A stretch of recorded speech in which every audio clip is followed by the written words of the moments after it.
రాష్ట్రానికి అదేవిధంగా తెలంగాణకి సెపరేట్ ఎలక్షన్స్ వచ్చాయి, వాళ్ళు ముందెళ్ళారు.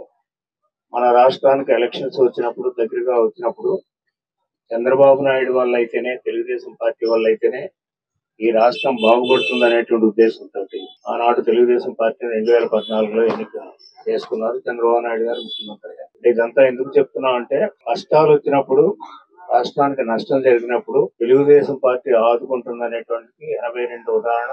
తర్వాత పార్లమెంట్ ఎన్నికల్లో తెలుగుదేశం పార్టీ విజయం సాధించడం, బైఫర్కేషన్ సందర్భంగా కూడా తెలుగుదేశం పార్టీ రాష్ట్రాన్ని ఆదుకుంటుందనేటువంటి ప్రజలందరినీ తెలుగుదేశానికి ఓటు వేశారు.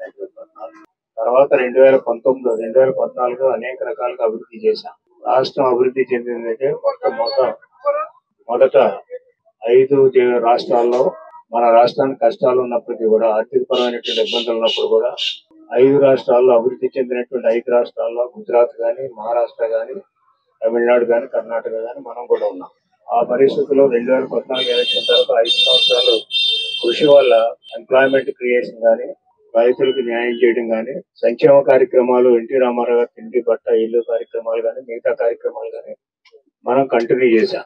ఆ కంటిన్యూ చేయవాడు వెల్ఫేర్ కార్యక్రమాలు కూడా మొదలుపెట్టింది తెలుగుదేశం పార్టీ మన రాష్ట్రంలో.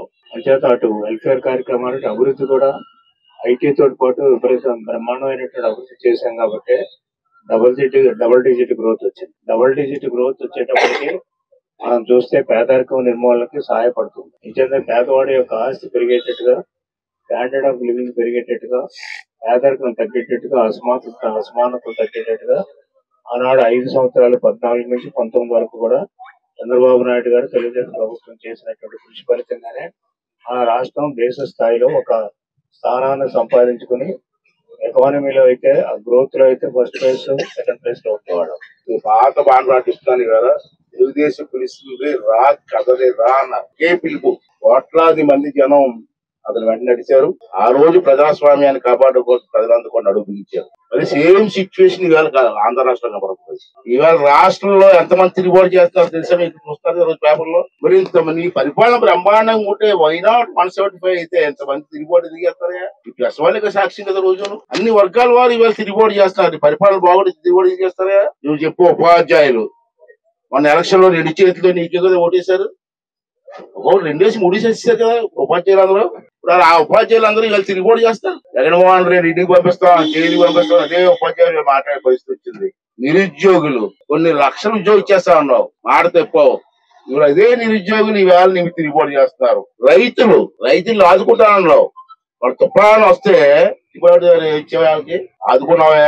ధాన్యం మిల్లు పంపించండి ఇచ్చేస్తాను. ధాన్యం పంపించి డబ్బులు ఇప్పుడు కానీ పేమెంట్ చెబుతున్నాయా? అంటే ప్రజలందరూ కళ్ళు తెరిచి రాష్ట్రాన్ని కాపాడుకొని మన పిల్లల భవిష్యత్తు కాపాడమని ప్రతి ఒక్కరిని కూడా ఈ సమావేశం ద్వారా కోరుకున్నాను. Thank you very much. ప్రధానంగా మన రైతాంగానికి జీవనాడి పోలవరంకి ముందే చంద్రబాబు నాయుడు గారు ఏదైతే కాలువలు అవసరం గనక ఆ కాలువలు తీసుకొని పురుషోత్పట్నం గాని, పుష్కర కాలువలు గాని మనకు అందించడం జరిగింది మన జగ్గంపేట కాన్స్టిట్యున్సీలో. ఇవాళ చూశారు మరి పోలవరం ఏమైంది. మొన్నే పాదయాత్ర బ్రహ్మాండ విజయవంతం చెప్పి వచ్చాం స్వాగతం పలడానికి. మేము మా జిల్లా అంతా తుని నేల ఈనింది ఆకాశం చిట్లింది అన్న విధంగా తునిలో చేశారు. మళ్ళీ వెంటనే మళ్ళా తునిలో ఇంత భారం వేసిన ఆ సమర్థత ఉంది కనుకనే ఈ జిల్లా రాజప్ప గారు అందరూ కలిసి నవీన్ గారు నా నేతృత్వంలో డెఫినెట్ గా రేపు చూడండి పిలుస్తుంది రా కథలు రా అనే ఈ సమావేశం మన ఈస్ట్ గోదావరికి మరొక మైలురాయ, మరొక మలుపు కాబోతుందని చెప్పి మీకు అందరికీ తెలియపరుస్తూ ప్రసవాలను కూడా మంచి కవరేజ్ ఇచ్చి మా సమావేశాన్ని విజయవంతం చేయవలసిందిగా ప్రెస్ మీద అందరూ కూడా పేరు పేరున కోరుకుంటున్నాను. సెలవు, నమస్కారం. మా అధినాయకుడు చంద్రబాబు నాయుడు గారు రా కదిలిరా అనే ప్రోగ్రామ్ ని ప్రతి పార్లమెంట్ లోని కూడా చేయడం జరుగుతుంది. దాంట్లో భాగంగా కాకినాడ పార్లమెంట్ కి రేపు 3 గంటలకి సమావేశం ప్రారంభం అవుతుంది. దానికి మా ఇన్ఛార్జీలు అందరూ కూడా జన సమీకరణలో నిమగ్నమై ఉన్నారు. తెలుగుదేశం పార్టీ ఇన్ఛార్జీలే కాకుండా జనసేన ఉమ్మడిగా కూడా అందరూ కూడా ఆ ఇన్ఛార్జీలను కూడా ఆహ్వానించడం జరిగింది. అందరూ కూడా జన సమీకరణ చేసుకుని రేపు మీటింగ్ కి 1,00,000కు పైగా తగ్గకుండా కూడా ప్లాన్ చేసుకోవడం జరుగుతుంది. మీ ద్వారా కూడా నేను రిక్వెస్ట్ చేసేది ఈ సమావేశాన్ని విజయవంతం చేయాలని, దానికి మీ సహాయ సహకారాలు అందించాలని, అందిస్తారని మనస్ఫూర్తిగా కోరుకుంటూ మీ దగ్గర సెలవు తీసుకుంటాను.